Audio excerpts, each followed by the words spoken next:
नवद्वीप, पुंडरा, गौड़, हरिकेला और ताम्रलिप्ति जैसे महान राज्यों के काल से भारत की आध्यात्मिक और सांस्कृतिक धरोहर को कायम करने वाला बंगाल हमेशा ही विश्व के उत्सुकता का केंद्र रहा है। रामकृष्ण परमहंस और श्री अरबिंदो जैसे आध्यात्मिक गुरुओं ने बंगाल की असीम सांस्कृतिक शक्ति का परिचय दिया है। विवेकानंद जैसे योद्धा सन्यासियों ने अपने अदम्य साहस और विद्या के बूते विश्व में केवल बंगाल नहीं बल्कि भारत के प्राचीन विरासत को उजागर किया है। युवाओं की प्रेरणा स्वामी विवेकानंद ने शुरू किए रामकृष्ण मिशन और उनकी प्रेरणा से जन्मे हजारों संगठन आज भी भारत और विश्व में भारत की विजयी पताका लहरा रहे हैं। राजा राम मोहन रॉय और उनके द्वारा शुरू हुआ ब्रह्मो समाज भारतीय समाज में सुधार लाने के पहले कुछ प्रयासों में से एक है। ठाकुर देवेंद्रनाथ और ईश्वर चंद्र विद्यासागर जैसे समाज सुधारकों के कारण बंगाल एक सभ्य और प्रगतिशील समाज बनकर उभरा है। गुरुदेव रविंद्रनाथ ठाकुर के साहित्य जैसे कविताएं, कथाएं आज भी भारत के जन जन में व्याप्त है। आज भी उनका प्रभाव लगभग हर कला शाखा पर दिखाई पड़ता है। जैसे भारत माता की जय कहने वाली भारतीयों की भारत माता का उल्लेख पहली बार ऊनाबिंशो पुराण में पाया जाता है, जो कि 1866 में प्रकाशित हुआ था। और गर्व से कहे जाने वाले वंदे मातरम के निर्माता बंकिम चंद्र चट्टोपाध्याय भी बंगाल साहित्य की पहचान है।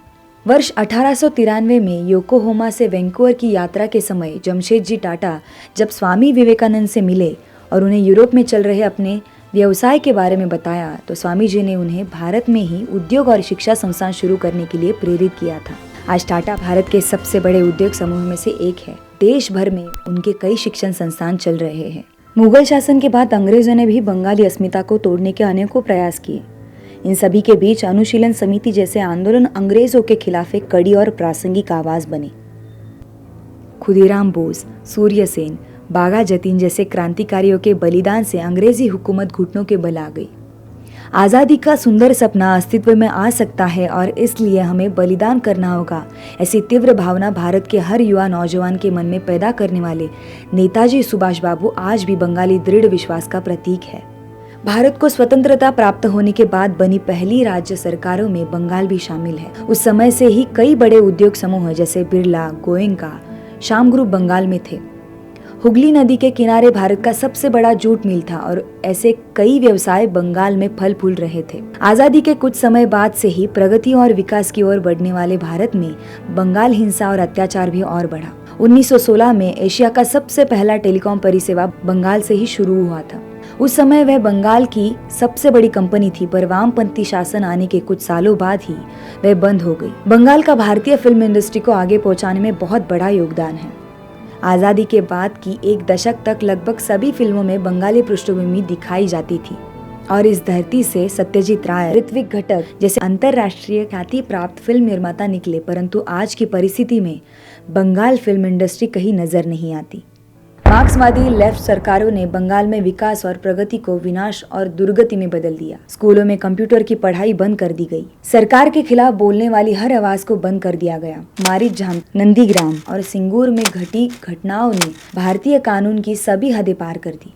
बंगाल में तैयार होने वाले रोजगार की हर संभावनाओं को केवल विचारधारा का नाम देके खत्म किया गया। इस कारण बंगाल में उद्योग और कारोबार की संख्या कम हुई। परिणाम स्वरूप ज्यादातर लोग गरीबी रेखा के नीचे आ गए। 3 दशक चले इस कार्यकाल ने बंगाल की अर्थव्यवस्था को बुरी तरह से नुकसान पहुंचाया।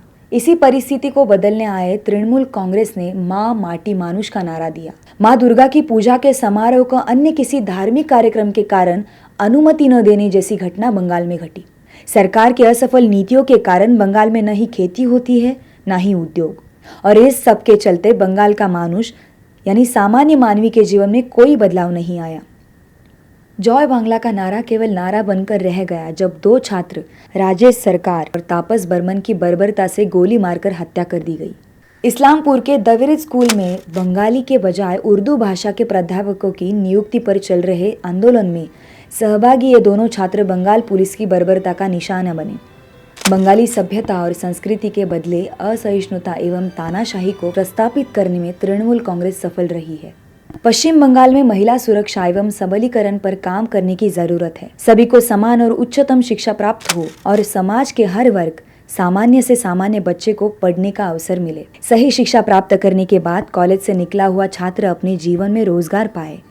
देश में अलग अलग विचारधाराओं के बीच में सकारात्मक संवाद हो, हम सब एक ही समाज के अंग है, ऐसी भावना पैदा हो। पश्चिम बंगाल में हो रही लोकतंत्र की हत्या का सकारात्मक जवाब बंगाली समाज देगा, ऐसा हमारा भरोसा है। भारतीय समाज में सभी को समान स्थान न देकर केवल वोटों की राजनीति के लिए समाज के एक वर्ग का तुष्टीकरण करना यह भी निंदनीय है। अनेक संभावना वाले पश्चिम बंगाल के उज्जवल भविष्य में संपूर्ण समाज परिश्रम एवं विवेक से बदलाव लाएगा और इसी से पश्चिम बंगाल उज्जवल भविष्यातेर दिखे का सपना पूरा होगा। आइए स्वामी विवेकानंद के उस वाक्य को सार्थक करें कि बंगाल जो आज सोचता है, शेष भारत वह कल सोचेगा।